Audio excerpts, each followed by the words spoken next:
नमस्कार दोस्तों, मैं कृष्णमूर्ति आप सभी का स्वागत करता हूं आपके YouTube चैनल में।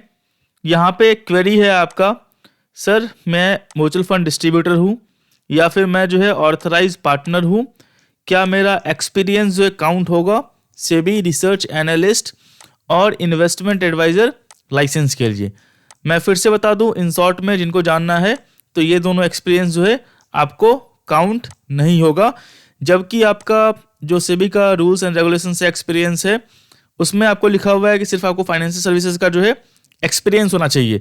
तो म्यूचुअल फंड और एपी जो है वो आपको एक्सपीरियंस देता है, लेकिन जब आप एप्लीकेशन अप्लाई करने जाओगे तो वहाँ पे जो डॉक्यूमेंट लिस्ट मांगे जाएंगे वहाँ पे प्रॉपरली लिखा होगा एक्सपीरियंस सर्टिफिकेट बाय एम्प्लॉयर। तो जो भी आपका एक्सपीरियंस सर्टिफिकेट होगा एम्प्लॉयर के द्वारा, मतलब एम्प्लॉयर के लेटर हेड पे चाहिए। तो एम्प्लॉयर का मतलब होता है जहाँ पे जिस कंपनी पे आप काम कर रहे हो, और ये जो है आपका कोई सेबी रजिस्टर्ड फर्म ही चाहिए, दूसरा फर्म जो है वो काउंट नहीं करते सेबी। तो ये चीज़ जो है ध्यान रखना। मेरे पास बहुत से क्वेरी आते हैं कि सर XYZ पर्सन तो बोल रहा है कि मैं आपका लाइसेंस करवा दूंगा, जो आपका एक्सपीरियंस है इसके आधार पे वो जो है एक लेटर लेके आते हैं। लेटर का मतलब मुझे लगता है ये फेक ही है जैसा मुझे दिखता है, क्योंकि उस लेटर में सिर्फ आपका सील, पता नहीं सील या सिग्नेचर कहाँ से लाते हैं। तो मैं पूछता हूँ क्या इनका PF कंट्रीब्यूशन है या फिर इनका सैलरी क्रेडिट हुआ है बैंक अकाउंट में, तो वो बोलते हैं नहीं हुआ है।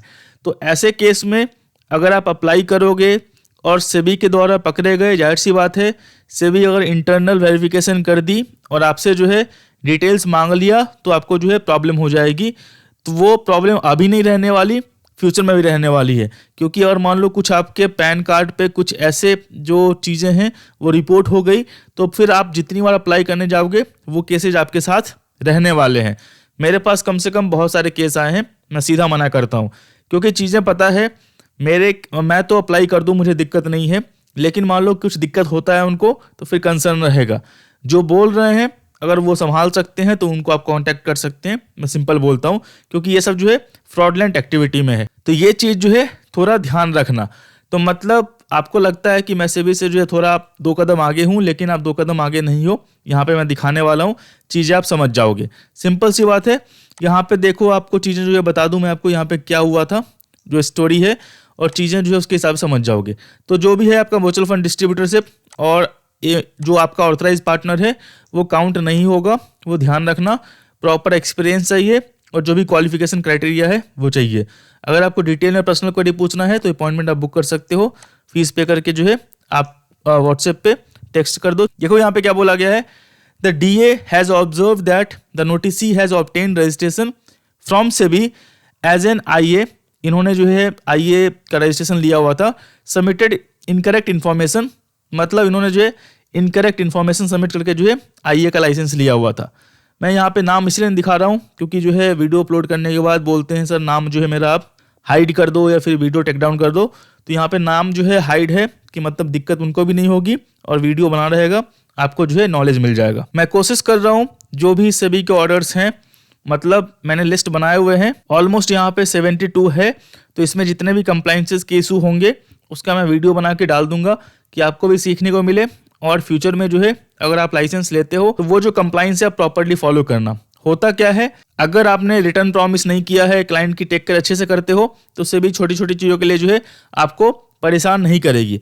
लेकिन मान लो एक बार कंप्लेन चला गया आपका, खास करके फ्रॉडलेंट एक्टिविटी वाला, तो सेबी जो है आपसे छोटे छोटे कंप्लाइंस जो है फिर आपको देखेगी और वहां पे जो है प्रॉब्लम आपको होगा। फिर यहाँ पे देख लो, in this regard the inquiry report has taken on record that at the time of seeking the registration notice he submitted an experience certificate of Arihant Capital Market Limited, एक सभी रजिस्टर्ड स्टॉक ब्रोकर है ये, signed by one of the, ये जो नाम है कृष्णा, इनके द्वारा साइन किया गया था, in his capacity as SEBI registered sub broker of Arihant capital market Limited. जो एक्सपीरियंस साइन किया हुआ था, मान लो X पर्सन को IA का लाइसेंस मिला है तो Y पर्सन जो है सब ब्रोकर जो है उसने साइन किया हुआ था कि ये जो X पर्सन ये मेरे पास काम करते थे, और बोल रहे थे Y पर्सन जो था, बोल रहे हैं कि Y पर्सन जो है वो अरिहंत कैपिटल का जो है वो सब ब्रोकर है। सिंपल टर्म में समझ गए यहाँ पे क्या बोल रहा है। और ये जो है सपोर्टिंग फाइनेंशियल एडवाइजर थे 1 अक्टूबर 2009 से लेके 5 फरवरी 2015 तक, मतलब 6 साल का इन्होंने जो है एक्सपीरियंस दिखाया हुआ था।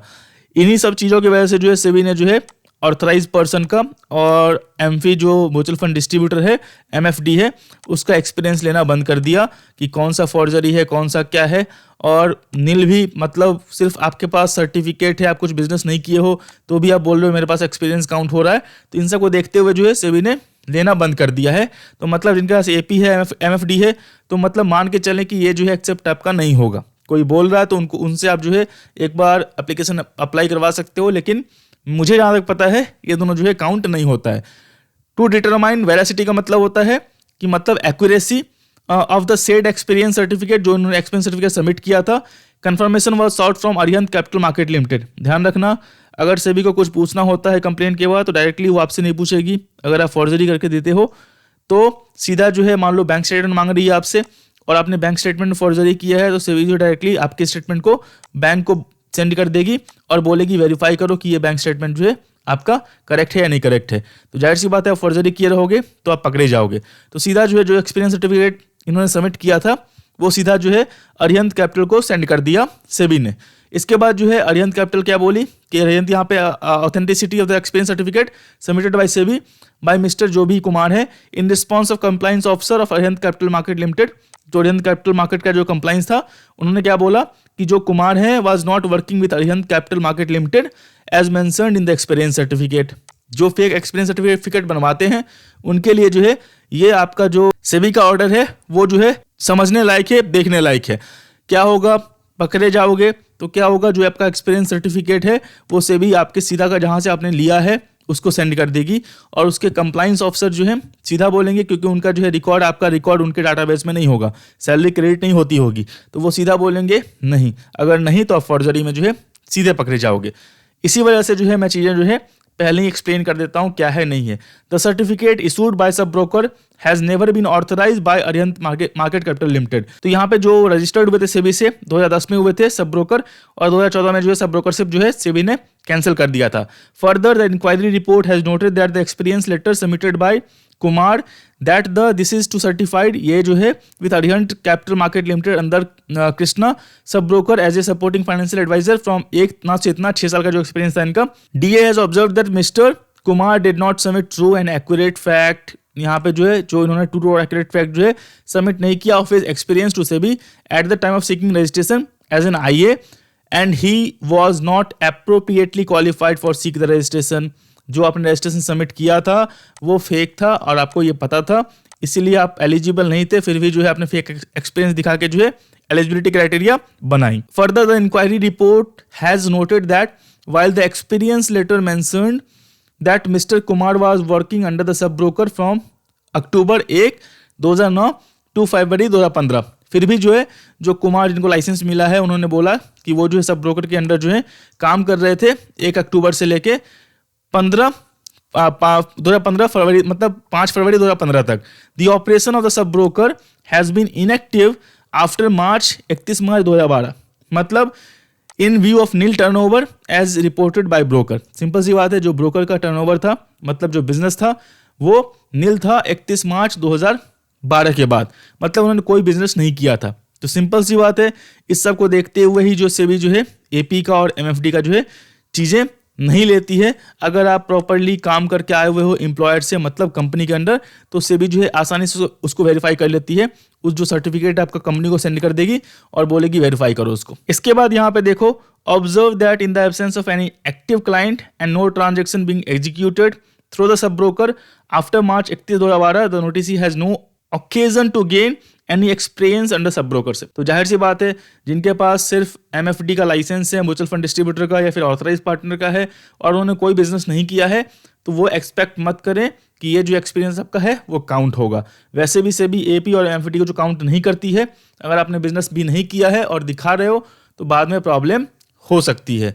Therefore it was observe that if the noticee Kumar was working under the sub broker from 2010 से 2012, ये बोल रहे हैं कि तब भी मैं मान लेता हूं कि जो कुमार जिनको लाइसेंस मिला है वो तब भी जो है 10 से लेके 12 तक जो है वो जो भी ब्रोकर है उनके अंडर काम किया, तो ये भी बस 2 साल का एक्सपीरियंस होता है। लेकिन एक्चुअल एक्सपीरियंस कितना चाहिए, यहाँ पे मिनिमम 5 ईयर्स चाहिए आईए के लिए। तो यहाँ पे क्या किया इन्होंने, फैक्ट को हाइड किया, मिसरिप्रेजेंट किया अपने आप को, तो ये सब जो चीज़ें हैं लिखी गई हैं और इसके वजह से जो है एक्शन हुआ है।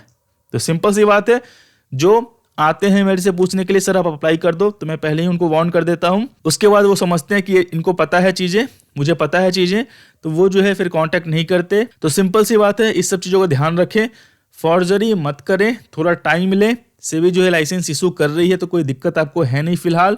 सेबी जो है बोलती है कि आप रेगुलेट होकर काम करो, मुझे लाइसेंस देने में दिक्कत नहीं है, तो आप जो प्रॉपर क्राइटेरिया है उसको फुलफिल करें जो सही बोलती है, और उसके बेसिस पे आप लाइसेंस लें। अगर आप फॉर्जरी में फंस गए तो फिर दिक्कत है, अभी भी दिक्कत है, फ्यूचर में भी दिक्कत है, क्योंकि ये जो है आपका इथिक्स वाला थोड़ा जो है काम है, और यहाँ पे ट्रस्ट थोड़ा जो है ज़्यादा मायने रखता है।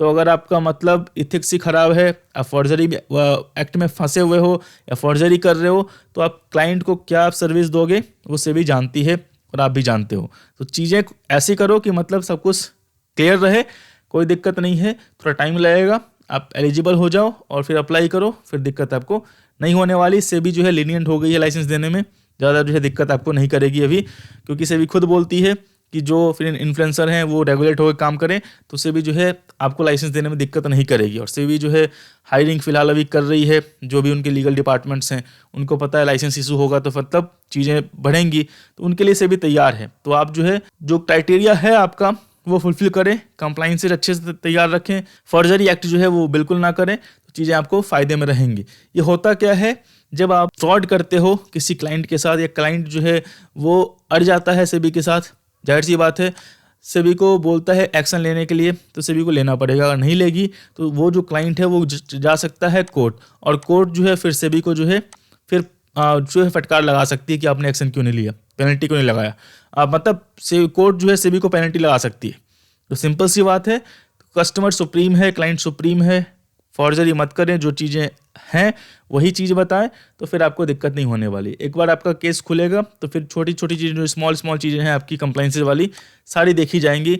और ये सब चीज़ें इंडिविजुअली मैनेज करना बहुत ही मुश्किल है, छोटे छोटे कंप्लाइंसेस, छोटे लेवल के कंप्लाइंसेस को। तो जहाँ तक हो सकता है मेजर कंप्लाइंसेस सही रखें आप, फॉर्जरी वाला एक्ट मत करें, क्लाइंट को मिसगाइड मत करें, मिसरिप्रेजेंट मत करें, आप उसको जो है मतलब अनरियलिस्टिक रिटर्न प्रॉमिस मत करें, चीज़ें जो है दिक्कत नहीं होने वाली। तो समझ गए, चीज़ें मैंने एक्सप्लेन कर दिया आपको। जो फेक सर्टिफिकेट बनाते हैं उनके लिए भी है, और जो APMFD के बारे में सोच रहे हैं उनके लिए भी है। कोशिश करता हूँ जितने भी सेबी के जितने भी हैं जो मैंने दिखाया था आपको, सारे का मैं वीडियो बनाऊँ, क्या इशू हुआ है और किस वजह से जो है क्या एक्शन हुआ है, वो आपको फायदा करेगा। मैं आशा करता हूँ वीडियो को अच्छा लगा, वीडियो अच्छा लगा लाइक करें, सब्सक्राइब करें, शेयर करें। तब तक दोस्तों धन्यवाद।